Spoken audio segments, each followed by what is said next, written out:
प्राथमिक शिक्षक बनने के लिए सबसे अनिवार्य योग्यता है कि आपके पास डीएलएड यानी कि बीटीसी का सर्टिफिकेट होना अनिवार्य है। नमस्कार दोस्तों, आप सभी का स्वागत है आपके अपने यूट्यूब चैनल प्रयागराज एजुकेशन पर। उत्तर प्रदेश डीएलएड प्रवेश प्रक्रिया 2025 के बारे में इस वीडियो में डिटेल से जानकारी देंगे। अगर आप चैनल पर नए हैं तो चैनल को सब्सक्राइब करके नोटिफिकेशन ऑन कर लीजिए ताकि शिक्षक भर्ती से संबंधित और डीएलएड बीएड इन सभी से संबंधित आपको लेटेस्ट अपडेट मिलती रहे। यदि आपके पास समय, पैसा और धैर्य है तो आप उत्तर प्रदेश में होने वाले डीएलएड जिसकी प्रवेश प्रक्रिया 2025 की प्रारंभ होने वाली है उसके लिए आप आवेदन कर सकते हैं। तो इसके बारे में पूरा डिटेल से जानेंगे। डीएलएड उत्तर प्रदेश में जो आयोजक है वह पीएनपी है, जिसको हम पूर्ण नाम है परीक्षा नियामक प्राधिकारी प्रयागराज उत्तर प्रदेश, जिसको हम पीएनपी के नाम से जानते हैं, जो कि शिक्षा सेवा चयन बोर्ड एलनगंज के पास स्थित है। शैक्षिक अर्हता क्या होती है इसमें आवेदन करने के लिए? इसमें आवेदन करने के लिए आपके पास शैक्षिक अर्हता जो आवेदन की अंतिम तिथि होगी उस तक स्नातक में 50% अंकों के साथ उत्तीर्ण होना चाहिए। यानी कि आप अगर सामान्य वर्ग के विद्यार्थी हैं या ईडब्ल्यूएस के विद्यार्थी हैं तो आपको 50% अंक आपका ग्रेजुएशन में होना ही चाहिए। चाहे आपका 50% से थोड़ा सा भी अधिक हो, 50% कम से कम होना चाहिए। अगर आपको 49.99% है तो आप फॉर्म को अप्लाई नहीं कर सकते हैं। यदि आप ओबीसी, एससी, एसटी, भूतपूर्व सैनिक, स्वतंत्रता संग्राम सेनानी के आश्रित हैं तो आपको 5% की छूट दी जाएगी। यानी कि आप 45% अंकों पर फॉर्म को फिलअप कर सकते हैं। यह चीज़ें आपको क्लियर हो गई। इस पर पिछले वर्ष यानी कि 2024 में प्रवेश के समय एक विवाद हो गया था और यह मैटर हाई कोर्ट में चला गया था, क्योंकि इसमें आवेदन जो होता है, प्रवेश होता है अन्य राज्यों में, वह 12वीं के मेरिट के आधार पर होता है और यह 12वीं अगर आप उत्तीर्ण हैं तो आप यह पाठ्यक्रम कर सकते हैं। इसीलिए 2025 में अभी तक इसके फॉर्म नहीं आए। इस पर अभी चर्चा चल रही है, जो भी नियम संशोधन करना है कि नहीं करना है, इस पर अभी यह निर्णय फाइनल रूप से नहीं हो सका है। इसकी आयु क्या होगी? आयु आपका 1 जुलाई 2025 को कम से कम 18 वर्ष होना चाहिए और अधिकतम 35 वर्ष होना चाहिए। अगर आप ओबीसी यानी कि अन्य पिछड़ा वर्ग, एससी अनुसूचित जाति, एसटी अनुसूचित जनजाति के अभ्यर्थी हैं तो आपको 5 वर्ष की छूट मिलेगी, यानी कि आप 40 वर्ष तक आवेदन कर सकते हैं। अगर आप दिव्यांग अभ्यर्थी हैं तो आपको 15 वर्ष की छूट मिलेगी, यानी कि आप 50 वर्ष तक इसमें आवेदन कर सकते हैं। इसमें डॉक्यूमेंट्स क्या लगेंगे? डॉक्यूमेंट्स में आपको निवास प्रमाण पत्र और जाति प्रमाण पत्र होना चाहिए। जो आवेदन का अंतिम तिथि है उसके पहले पहले का होना चाहिए और नया होना चाहिए इस वर्ष का। इस बात का विशेष तौर पर ध्यान रखें। अगर आप सामान्य वर्ग के विद्यार्थी हैं तो आपको जाति प्रमाण पत्र की आवश्यकता नहीं है। यदि आप अन्य राज्यों से आते हैं, बिहार से, उत्तराखंड से, एमपी से, तो आपको न तो निवास प्रमाण पत्र की ज़रूरत है न तो जाति प्रमाण पत्र की ज़रूरत है।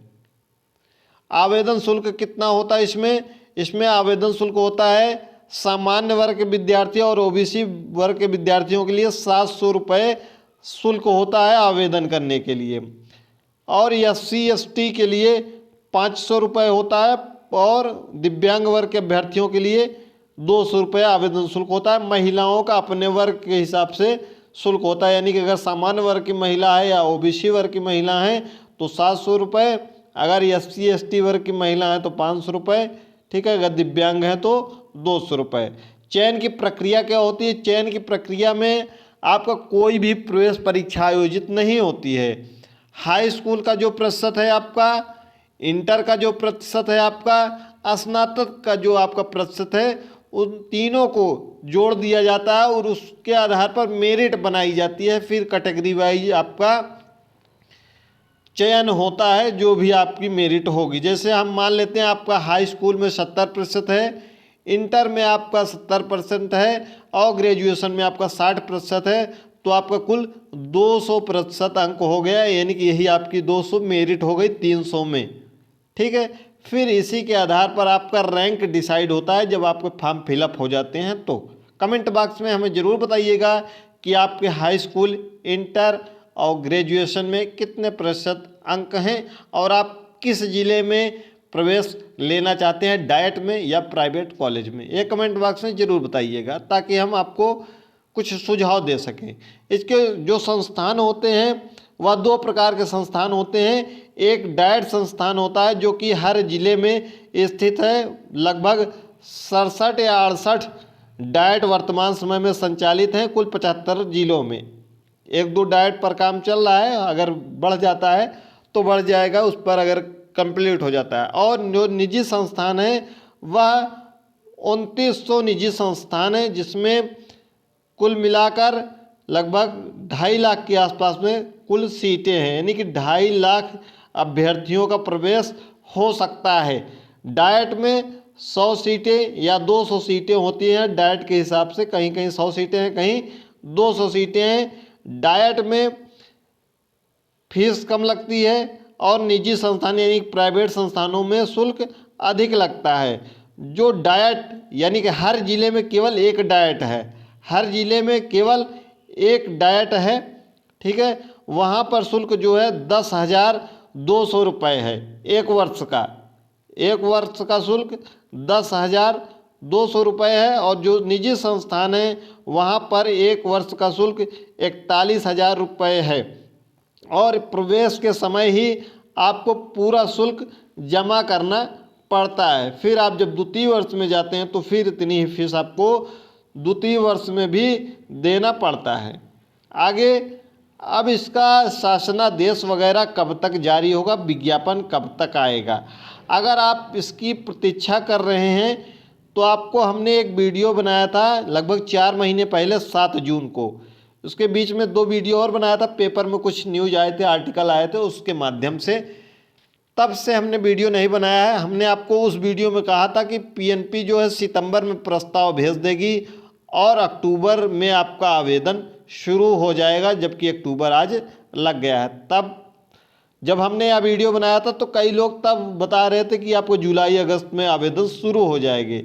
तो आपको एक बात बता दें कि अभी यह आवेदन की प्रक्रिया फंसी रहेगी जब तक 12वीं को लेकर निर्णय नहीं हो जाता है। 2024 में केस हुआ था हाई कोर्ट में और वह अभी तक शिक्षा विभाग में पेंडिंग में है, पीएनपी में पेंडिंग में है कि इस पर क्या निर्णय हुआ है, फाइनल डिसीजन नहीं हो पाया है।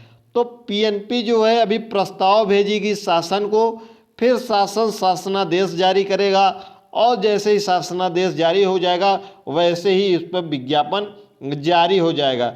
जिस दिन पीएनपी प्रस्ताव भेजेगी उस दिन से लेकर आपका प्रवेश होने तक कम से कम 100 दिन का समय लगने वाला है, यानी कि यह साल आपका चला जाएगा और आपकी कक्षाएं नहीं शुरू हो पाएंगी अगर 1-2 दिन में प्रस्ताव भेजा भी जाता है तो।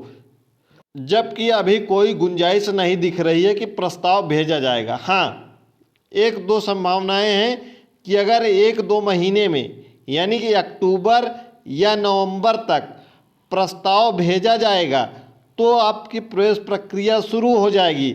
अगर नवंबर तक प्रस्ताव नहीं भेजा जाएगा शासन पर तो इस वर्ष प्रवेश की प्रक्रिया नहीं होगी। ठीक है, सत्र को शून्य किया जा सकता है या इसी सत्र के प्रवेश 2026 में कराए जा सकते हैं। यह अभी फाइनल नहीं हुआ है कि होगा कि नहीं होगा। अगर नहीं होगा तो आपको टेलीग्राम चैनल, जिसका लिंक डिस्क्रिप्शन बॉक्स में है, 2-4-10 दिनों में बता दिया जाएगा कि प्रवेश होगा या नहीं होगा। आपके पास समय है, आपके पास पैसा है, आपके पास धैर्य है, तभी आप इस पाठ्यक्रम की ओर देखें, अन्यथा अपनी तैयारी 1 दिवसीय परीक्षाओं में लगाएं। जैसे आप एनटीपीसी, अभी रेलवे का फॉर्म आने वाला है, ठीक है। ग्रेजुएशन लेवल, इंटर लेवल का फॉर्म आने वाला है, उसको अप्लाई करिए, उसकी तैयारी करिए। आपने ग्रुप डी रेलवे का फॉर्म भरा होगा जिसकी परीक्षाएं अगले महीने से प्रारंभ होनी है, उसकी तैयारी करिए। आपने दरोगा का फॉर्म भरा होगा यूपीएसआई का, उसकी तैयारी करिए। आप एसएससी का फॉर्म फिलअप किए होंगे, उसकी तैयारी करिए। बैंक के फॉर्म भरे होंगे तो इसकी तैयारी करिए। इन सब की आप तैयारी करिए। इसको आपको करना ही है, आपकी दिली इच्छा है तो आप करिए, कोई दिक्कत की बात नहीं। आपको करना है तो करिए, लेकिन इस पे समय वेस्ट मत करिए कि डेली एक वीडियो हम बनाएं, आपको बताएं कि कब फॉर्म आएगा कब नहीं आएगा। जब भी फॉर्म आएगा आपको सूचना मिल जाएगी 2 दिन 4 दिन पहले ही। फॉर्म आने से 2-4 दिन पहले ही आपको हम सूचना दे देंगे टेलीग्राम पर कि आपका फॉर्म आने वाला है, आप फॉर्म भरिएगा। एक बात को इसको नोट कर लीजिए, जो 2025 में अगर प्रस्ताव भेज दिया गया और प्रस्ताव क्लियर भी हो गया, शासन से मोहर भी लग गई, तो आपकी जो प्रथम सेमेस्टर की कक्षाएं हैं वह अगले साल से चलेंगी यानी 2026 में, और जो इसकी प्रथम सेमेस्टर की परीक्षाएं हैं वह दिसंबर 2026 में होंगी, इसके पहले नहीं होंगी। कब होंगी? कम से कम हम की बात कर रहे हैं और आगे भी बढ़ सकता है। दिसंबर 2026 में आपके प्रथम सेमेस्टर की परीक्षाएं होंगी, यानी कि आपके पास अब भी 1 साल का समय, अगर प्रवेश शुरू होता है तो की बात कर रहे हैं। और आपका जो ये डीएलएड है 2025 का, ये 2029 में आपके पास डीएलएड की मार्कशीट होगी चौथे सेमेस्टर की, यानी कि फाइनल आपको हो जाएगा। तो इसलिए इस पर ध्यान ना केंद्रित करते हुए आपके पास 2026 है, 2027 है, 2028 है, अपनी तैयारी करिए। एनटीपीसी ग्रेजुएट लेवल, स्नातक लेवल, ग्रुप डी, दरोगा, एसएससी, बैंक, यूपीएससी, यूपीपीएससी, इन सब की आपको तैयारी कर सकते हैं। आपके पास भरपूर समय, क्योंकि आपके पास जो यह समय है, जो इस समय को आप सदुपयोग कर लिए तो आगे आपके लिए बहुत ही बढ़िया समय रहेगा। अन्यथा जब यह समय चला जाता है फिर आपको पछतावा होता है। आपके सीनियर साथी पछता रहे हैं कि इतना समय हमारा चला गया, अगर इसी समय का हम सदुपयोग कर लेते और किसी अन्य परीक्षा की तैयारी कर लेते तो संभवतः कहीं ना कहीं सेलेक्ट हो गए होते। तो इस बात का विशेष रूप से ध्यान रखेंगे। बार बार कमेंट करके पूछेंगे कि नहीं कि अब यह कब तक आएगा, कब तक नहीं आएगा। आपके पास अगर समय, पैसा और धैर्य, ये तीनों चीज़ें हैं, तभी आप डीएलएड के लिए देखिए, अन्यथा आप किसी अन्य एक दिवसीय परीक्षा की तैयारी करिए। जैसे ही पीएनपी से प्रस्ताव शासन को भेजा जाता है आपको सूचित किया जाएगा।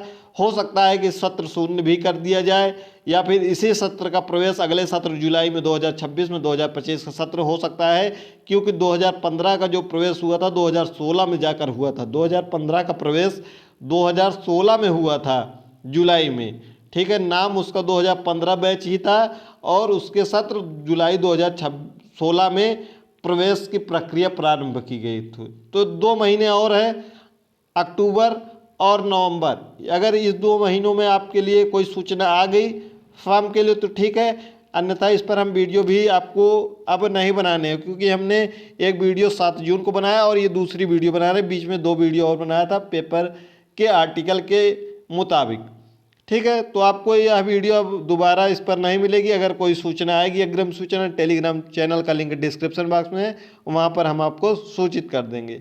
आप अपना हाई स्कूल, इंटर और ग्रेजुएशन का जो प्रतिशत है कमेंट बॉक्स में बता सकते हैं। किस ज़िले में आपको चाहिए, डाइट चाहिए कि प्राइवेट कॉलेज, आप पूछ सकते हैं। कोई और डाउट होगा तो कमेंट बॉक्स में ज़रूर पूछिएगा।